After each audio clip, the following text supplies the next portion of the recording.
Australia र नेपालको education सिस्टममा फरक के छ बुझौँ है त। अब नेपालमा के छ, +2 यदि साइन्स पढेछ, बायो पढेछ भने मात्र मेडिकल पढ्न पाउँछ, ब्याचलर्स मास्टर्स। अनि अब त्यसै गरी आइटी पढ्नलाई अब म्याथमेटिक्सहरू पढेको छ भने, कम्प्युटर साइन्सहरू पढेको छ भने बल्ल उतातिर पढ्न पाउँछ आइटीमा ब्याचलर्स मास्टर्स।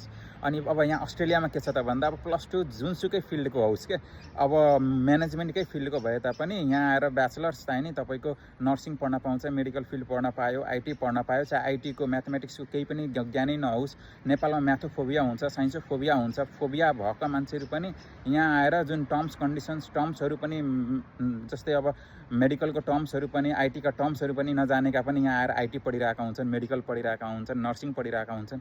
अब आफै बुझ्नु, यहाँको प्रोडक्ट त्यस्तो प्रोडक्टमा त्यो आउटकम के दिन सक्छन् त उनीहरूले, जुन नेपालमा त्यति ट्यालेन्टेडहरूले मात्र अगाडि पढ्छन् नि त, नलेज हुन्छ उनीहरूसँग। यहाँ के हुन्छ त, अब सामान्य एउटा पिटीको भरमा चाहिँ नि, पिटी दिएको पास गरेको भरमा चाहिँ नि मेडिकल पढ्न पाउने, आइटी पढ्न पाउने, जेसुकै सेक्टर पढ्न पाउने, आफ्नो इन्ट्रेस्ट होस् नहोस् के।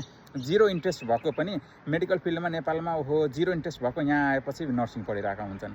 अनि उहाँ आइटीमा जिरो नलेज भएकाहरू यहाँ आएर आइटी पढिरहेका हुन्छन्। अनि अब त्यस्तै टिचिङमा जसलाई यति पनि रहरै हुँदैन टिचिङको, यहाँ आएर टिचिङ गरिरहेका हुन्छन् भने तिनीहरूले तिनीहरूको प्रोडक्ट के होला त, आउटकम के दिन्छन् त उनीहरूले? तपाईँलाई के लाग्छ, कुन एजुकेसन सिस्टम राम्रो?